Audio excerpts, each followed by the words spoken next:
Avant de plonger dans cette histoire incroyable, pensez à vous abonner à la chaîne et à activer la cloche. Ici, chaque récit a quelque chose à dire, et vous ne voudrez pas en manquer un seul. Il était un peu plus de 22h30 dans les rues tranquilles de Richmond, la capitale historique de l'État de Virginie. L'air était lourd, saturé d'humidité, typique d'une soirée d'été dans le sud.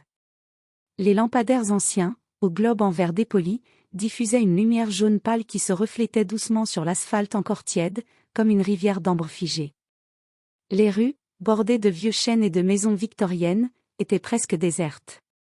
Seules quelques lucioles dansaient dans l'obscurité, et les cris lointains d'un match de baseball à la radio s'échappaient par une fenêtre entr'ouverte. Un SUV noir, luxueux mais discret, glissait silencieusement le long de Franklin Street. Il n'allait ni trop vite, ni trop lentement, juste assez pour inspirer le calme et le contrôle. À l'intérieur, au volant, se trouvait Elia B. Coleman, 54 ans. Son costume bleu nuit était impeccable, sa cravate légèrement desserrée après une longue journée, et sa montre en or sobre brillait à peine sous les lumières de la ville. Sa barbe finement taillée, son regard profond et tranquille, et la manière posée dont il tenait le volant racontaient l'histoire d'un homme à la fois habitué au pouvoir et à la tempérance. Coleman revenait d'un dîner officiel dans une résidence historique, où il venait de conclure un partenariat économique d'envergure avec un consortium technologique européen. L'accord prévoyait la création de plusieurs milliers d'emplois verts dans les quartiers les plus marginalisés de l'État, un projet qu'il portait avec conviction, lui qui, enfant, avait grandi dans un quartier ouvrier de Norfolk, élevé par une mère infirmière et un père mécanicien. Son ascension politique avait été un parcours semé d'obstacles, ponctué de sous-entendus raciaux, d'hostilités voilées, et de barrières invisibles. Mais à force de travail acharné, d'intégrité et d'une intelligence stratégique redoutée même par ses opposants, il avait fini par devenir le premier gouverneur noir élu en Virginie depuis sa fondation. Il pensait à sa femme, Judith, qui l'attendait chez eux, à la lumière chaude de leur maison sur Monument Avenue. Il souriait en se remémorant le regard fier de sa fille, étudiante en droit, lorsqu'il avait évoqué ce soir-là la nécessité de construire une économie qui inclut ceux qu'on a trop longtemps ignorés. Mais à ce moment précis, à quelques intersections de chez lui, dans la pénombre d'une ruelle transversale, une voiture de patrouille de police, modèle Ford Crown Victoria, s'engagea lentement derrière le SUV. À son bord, l'agent Kyle Henderson, 36 ans, blanc, rasé de près, l'uniforme ajusté et le regard nerveux. Kyle, ancien militaire reconverti en policier, portait en lui une méfiance héritée, une perception du monde où l'ordre primait sur la nuance. Il n'était pas ouvertement raciste. Non, il se disait juste méfiant. Mais son dossier interne parlait pour lui, plusieurs signalements de contrôles abusifs ciblant de jeunes hommes noirs, classés sans suite faute de preuves suffisantes. Lorsque ses yeux se posèrent sur le SUV noir, haut de gamme, immatriculé de façon diplomatique mais sans autocollant visible de police ou de gouvernement, son instinct, ou plutôt son préjugé inconscient, se mit en alerte. Un type qui roule seul dans un véhicule comme ça à cette heure-ci? Trop propre. Trop calme. Trop confiant. Il ne connaissait pas encore l'identité du conducteur. Il ne savait pas que c'était l'homme dont la photo ornait les murs du Capitole, l'homme que les caméras suivaient lors des débats budgétaires ou des visites présidentielles. Tout ce qu'il voyait, c'était un homme noir, seul, dans un quartier aisé, au volant d'un SUV de luxe. Alors, sans la moindre hésitation, il appuya sur un bouton. Les gyrophares rouges et bleus s'allumèrent. La sirène retentit brièvement, coupant le silence nocturne comme un coup de scalpel. Elia Coleman, surpris mais sans panique, jeta un rapide coup d'œil dans le rétroviseur. Évidemment, murmura-t-il avec une pointe d'ironie lasse. Il serra les mâchoires un instant, puis ralluma les feux de détresse et se gara doucement sur le bas-côté, là même où un panneau indiquait ironiquement. Zone résidentielle sécurisée, respect et vigilance. Le véhicule de Coleman se rangea sur le bas-côté dans un mouvement fluide, presque cérémonieux. Il coupa le moteur, prit une brève inspiration, puis appuya sur le bouton pour abaisser la vitre conducteur. La fraîcheur nocturne entra doucement dans l'habitacle, accompagnée d'un silence épais, presque pesant. Au loin, les gyrophares des forces de l'ordre clignotaient, lançant des éclats rouges et bleus sur les façades victoriennes et les troncs des vieux arbres. C'était une lumière d'alerte, de pouvoir, mais aussi d'oppression, pour ceux qui en connaissaient trop bien le goût amer. L'agent Kyle Anderson s'approcha du SUV avec lenteur, la main droite posée sur la crosse de son arme, le corps tendu comme un arc prêt à tirer. Son visage était fermé, les mâchoires crispées, et son regard fouillait l'intérieur du véhicule comme s'il y cherchait une menace invisible. À cet instant précis, il ne voyait pas un citoyen, encore moins un haut fonctionnaire, il ne voyait qu'un homme noir dans une voiture qui, à ses yeux, ne lui correspondait pas. Il s'arrêta à hauteur de la vitre baissée, les pieds bien ancrés au sol, et lança. « Bonsoir, monsieur. » Permis et enregistrement. Son ton était sec, mécanique, sans le moindre effort de politesse. Pas de sourire, pas de regard véritable. Juste une voix autoritaire et pressée. Coleman, toujours calme, tourna légèrement la tête vers l'agent. Ses yeux, sombres et intelligents, analysaient déjà la situation. Il avait l'habitude. Il savait reconnaître le regard d'un homme qui ne voulait pas écouter, mais imposer. « Bonsoir, officier. Puis-je savoir la raison de l'arrêt » demanda-t-il d'une voix posée, sans agressivité mais avec une clarté qui imposait déjà le respect. Anderson serra un peu plus la mâchoire, comme irrité par le calme de son interlocuteur. Il baissa les yeux sur le SUV, puis revint à Coleman. « On a eu des signalements d'un véhicule de luxe volé correspondant à celui-ci. Noir, SUV haut de gamme, immatriculation floue. Alors montrez vos papiers. » Coleman ne réagit pas immédiatement. Il resta une seconde immobile, comme pour contenir une émotion plus ancienne que cette nuit-là. Puis, lentement, il ouvrit la boîte à gants, en sortit son permis de conduire, l'assurance du véhicule, et les tendit à deux doigts, sans trembler. L'agent les prit d'un geste rapide, presque brusque. Il les scruta, fronça les sourcils, puis releva les yeux. « Elia Coleman, hein ?» Un instant de flottement. Puis il ajouta, d'un ton suspicieux. « Et une pièce d'identité avec photo. Officielle. Ce n'est pas votre voiture, hein ?» C'était plus qu'une question. C'était une accusation. Un sous-entendu. Le ton de ceux qui n'imaginent pas qu'un homme noir puisse posséder ce genre de véhicule sans que ce soit suspect. Un ton qui voulait dire « Tu dois prouver que tu mérites ce que tu as. » Coleman prit une respiration lente. Il tourna légèrement la tête, puis sortit lentement un porte-carte en cuir sombre, discret, élégant. À l'intérieur, une carte dorée, frappée du sceau officiel de l'État de Virginie. Il la tendit sans un mot. « Elia B. Coleman, dit-il d'une voix neutre mais ferme. Gouverneur de cet État. » Un silence s'installa. L'agent Anderson dévisagea la carte, puis l'homme. Puis à nouveau la carte. Son visage se figea. Sa gorge se serra. Mais il ne céda pas. Au lieu de s'excuser, ou de montrer la moindre gêne, il éclata d'un rire nerveux et moqueur. « Ah bon ? Et moi je suis le président des États-Unis, dit-il avec ironie, un rictus au coin des lèvres. Allez, dehors. Sortez du véhicule. Maintenant. » Sans attendre ni confirmation ni renfort, l'agent Kyle Anderson, poussé par son propre zèle et ses certitudes biaisées, agrippa brusquement la poignée de la portière. Dans un geste sec, il l'ouvrit de force, bousculant légèrement Coleman qui n'avait pas encore totalement pivoté sur son siège. Le bruit métallique du mécanisme résonna dans la nuit comme une gifle sonore. « Sortez du véhicule. » Les mains en évidence, aboya Anderson. Elia Coleman, toujours aussi maître de lui, exécuta le mouvement sans protester. Il descendit lentement du SUV, chaque geste précis, calculé. Il savait pertinemment que le moindre mouvement interprété comme « suspect » pourrait servir d'alibi à une violence plus grande. Mais Anderson, déjà au bord de l'excitation, ne lui laissa pas une seconde de répit. Il attrapa le bras gauche du gouverneur, le tira brutalement vers le capot du SUV, puis lui ordonna. « Les mains sur le capot. » Maintenant. Coleman s'exécuta. Le métal du capot, encore tiède sous la chaleur accumulée de la journée, entra en contact avec ses paumes ouvertes.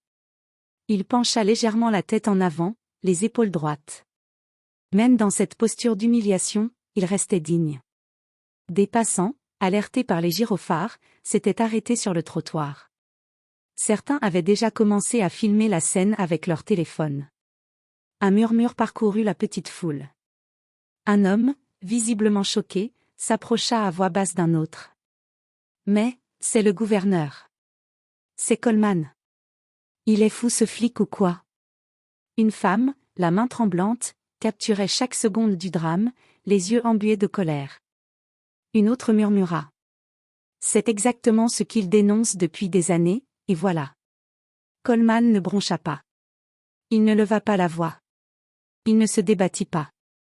Il connaissait trop bien ce pays, ses mécanismes, ses regards soupçonneux et ses réflexes conditionnés. Il savait que s'il s'indignait, certains diraient qu'il s'emportait. S'il résistait, d'autres l'accuseraient de provocation. Alors, il garda le silence. Jusqu'à ce que les menottes froides se referment autour de ses poignets, leur cliquetis résonnant comme une gifle à l'institution qu'il représentait lui-même. Officier Henderson, dit-il d'une voix posée, le regard fixé sur l'horizon, je vous suggère fortement de vérifier mon identité avant d'aller plus loin. Mais l'agent ne répondit pas. Il souriait presque. Une expression de satisfaction étrange glissait sur son visage, comme s'il venait de faire ce qu'il croyait être son devoir le plus zélé. Il ne voyait pas l'homme qui l'arrêtait. Il ne voulait pas le voir. Et puis soudain, un craquement sec du talkie-walkie brisa le silence. Agent Henderson, ici le poste central. Immédiatement, relâchez le conducteur. Je répète, relâchez-le. Vous venez de menotter le gouverneur Elia Coleman. Des images circulent déjà sur les réseaux sociaux. Les lignes sont saturées. Un silence assourdissant tomba sur la scène. Henderson recula d'un pas, blême, le regard figé. Il regarda autour de lui, perdu, comme s'il venait de sortir d'un rêve ou d'un cauchemar. Les téléphones continuaient de filmer, capturant chaque seconde de son hésitation, de sa panique, de sa honte. Ses mains tremblaient lorsqu'il s'approcha de Coleman pour lui ôter les menottes. Il ne savait plus où regarder, ni quoi dire. Il balbutia. « Je suis, désolé, monsieur le gouverneur. Je ne savais pas. C'était une erreur. » Coleman se redressa lentement. Il frotta ses poignets rouges, puis planta son regard droit dans les yeux de l'agent. Un regard calme, mais tranchant. Un regard qui, sans élever la voix, disait tout. « Non, officier. Ce n'était pas une erreur, déclara-t-il d'une voix ferme mais mesurée. C'était un biais. Et vous venez de le démontrer devant tout l'État. » Un silence pesant s'installa. Même les passants ne savaient plus s'ils devaient applaudir ou pleurer. Sans un mot de plus, Coleman fit volte-face, reprit sa dignité comme un manteau qu'on lui aurait brièvement arraché, et remonta dans son SUV. Avant de refermer la portière, il adressa un bref signe de tête aux témoins, certains encore bouche bée, d'autres les larmes aux yeux. Puis il démarra calmement, s'éloignant lentement dans la nuit, sous les flashs des téléphones et les regards sidérés. La vidéo de cette scène ferait, en moins de 2 heures, le tour du pays. Et rien, absolument rien, ne serait plus jamais comme avant pour l'agent Henderson, ni pour l'État de Virginie. Le lendemain matin, les États-Unis se réveillèrent dans un mélange de colère, de honte, et de prise de conscience. En moins de 24 heures, les vidéos de l'interpellation injustifiée du gouverneur Elia Coleman avaient fait le tour du pays. 18 millions de vues, puis 30 millions en fin de journée, et bientôt plus encore. Des dizaines de montages circulaient, montrant les instants les plus glaçants, le gouverneur menotté, les regards choqués des passants, la voix tendue du poste de commandement ordonnant sa libération. Les grands médias s'en emparèrent immédiatement. Les titres faisaient la une de tous les journaux télévisés et de la presse écrite. CNN, le gouverneur Coleman, victime de profilage racial, une gifle pour la démocratie américaine. NBC News, quand le pouvoir ne protège pas de la couleur de peau. New York Times, être noir, même gouverneur, reste dangereux en Amérique. Washington Post, Elia Coleman, un homme d'État humilié pour sa peau, pas pour ses actes.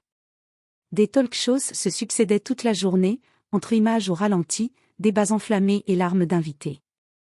Le sujet faisait la une de The Daily Show, de 60 minutes, et même des journaux internationaux, Le Monde, BBC News, Al Jazeera, tous évoquaient le cas Coleman comme un symbole brutal de l'Amérique fracturée. Sur les réseaux sociaux, le hashtag #Yamlija devint viral, utilisé par des millions de citoyens mais aussi par des célébrités, des intellectuels, des athlètes, et même d'anciens présidents. Serena Williams, LeBron James, Ava DuVernay, Barack Obama et même l'ancien président républicain George W. Bush publièrent des messages de soutien. Elia Coleman a montré plus de dignité menottée que certains en liberté. Michelle Obama. Si cela peut arriver à un gouverneur, imaginez ce que vivent ceux qu'on ne filme jamais. Denzel Washington. Et pourtant, Elia Coleman ne chercha ni à se cacher, ni à exploiter l'émotion. Le surlendemain, à midi pile, il convoqua une conférence de presse sur les marches du Capitole de Virginie, la même où il avait prêté serment 3 ans plus tôt. Ce jour-là, le ciel était clair, mais l'atmosphère était lourde. Des centaines de journalistes, de caméras, de citoyens silencieux s'étaient rassemblés. Certains avaient apporté des pancartes. Le pouvoir sans justice n'est qu'une illusion. Je suis Elia. Profilé, même en cravate. Le gouverneur Coleman apparut, vêtu d'un costume sobre, sans cravate. Son visage était ferme, mais son regard n'exprimait ni haine, ni fatigue, seulement détermination. Il grimpa les marches lentement, chaque pas résonnant comme un appel à la conscience. Un silence absolu s'installa quand il s'approcha du micro. Il regarda la foule, puis les caméras. Il prit une brève inspiration. Et il parla. Hier soir, je n'ai pas été arrêté parce que j'ai mal agi. Je n'ai pas grillé un feu. Je n'étais pas suspect. J'ai été arrêté parce que je suis noir. Parce que je conduisais une voiture noire, dans un quartier calme, après une longue journée de travail pour cet État. Sa voix, calme mais vibrante, portait jusqu'aux extrémités de la place. On entendait les mouchoirs qu'on sortait. Les soupirs. La vérité, c'est que ce que j'ai vécu, des milliers d'Américains le vivent chaque jour, sans caméra, sans badge, sans protection. Et trop souvent, ça se termine dans une cellule. Ou dans une tombe. Il marqua une pause, ses yeux se posant sur un enfant dans la foule. Je suis gouverneur. Mais hier, ce que cet uniforme a vu, ce n'était pas mon mandat. Ce n'était pas mon titre. Ce n'était pas mes responsabilités. Ce qu'il a vu, c'était une couleur de peau. Et c'est tout. Mais je ne suis pas venu ici pour ma colère. Je suis venu ici pour notre avenir. Il changea de ton. Plus fort. Plus solennel. Je n'appelle pas à la vengeance. Je n'alimente pas la haine. Ce pays a déjà trop saigné de ces guerres invisibles. J'appelle à la réforme. Une réforme sérieuse, durable, mesurée mais profonde. Puis il annonça, avec précision, la création immédiate d'un comité indépendant sur le profilage racial, composé de juristes, de représentants de la communauté, d'anciens policiers intègres et de chercheurs. Le dédoublement des fonds de formation pour les nouvelles recrues de police. L'allocation de 12 millions de dollars à un programme de formation obligatoire sur les biais raciaux et l'intelligence émotionnelle dans toutes les académies de police de l'État. Et enfin, il déclara, d'une voix claire. J'ai invité l'agent Kyle Anderson à suivre publiquement cette formation, non pas comme un châtiment, mais comme un acte de responsabilité. Car tout homme a droit à une seconde chance, mais la justice n'existe que si nous avons le courage de nommer nos fautes. Un tonnerre d'applaudissements éclata, interrompu par les cris d'émotion, les larmes, les embrassades entre inconnus. Le discours fut retransmis en direct dans 42 États. Des écoles suspendirent leurs cours pour en faire un moment de discussion civique. Des églises organisèrent des veillées. Des commissariats commencèrent à imprimer les extraits de son discours pour les afficher dans les salles de formation. L'agent Kyle Anderson fut d'abord suspendu de ses fonctions pendant l'enquête interne, puis officiellement muté à un poste administratif au sein du département de police. Ce changement n'était pas une simple sanction, il faisait partie d'un programme pilote mis en place dans le cadre des nouvelles réformes, où les agents ayant fait preuve de comportements discriminatoires devaient passer par un processus de responsabilisation et de formation approfondie. Durant des mois, Anderson fut confronté à des témoignages de victimes de profilage racial, assista à des ateliers intensifs sur les biais inconscients, et dut faire face à ses propres comportements, passés et présents. Il fut également contraint de témoigner, à huis clos, devant le comité indépendant sur le profilage racial, présidé par une ancienne juge afro-américaine et composé d'universitaires, d'anciens policiers intègres et de membres de la société civile. Ce fut lors de cette audience qu'un tournant se produisit pour lui. Devant le comité, Henderson, pâle et nerveux, baissa la tête et admit. « Je croyais que je faisais mon boulot. Je croyais qu'être prudent, c'était suspecter ceux qui sortaient du lot. Mais ce jour-là, je n'ai pas vu un homme, encore moins un gouverneur. J'ai vu une menace, uniquement parce qu'il était noir dans une voiture de luxe.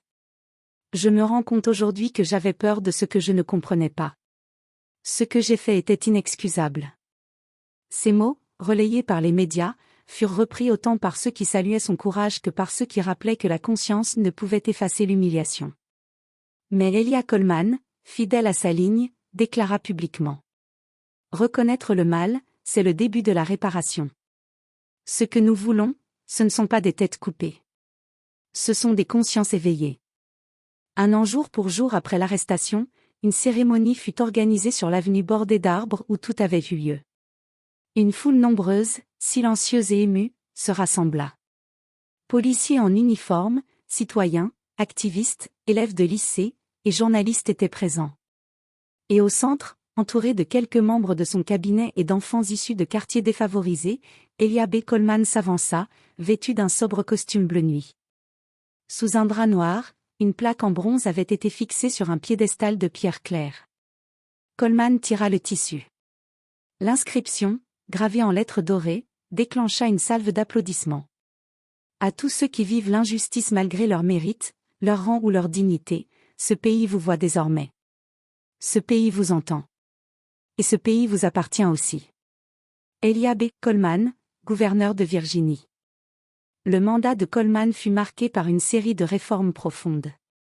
En 2 ans, il fit adopter 4 lois majeures.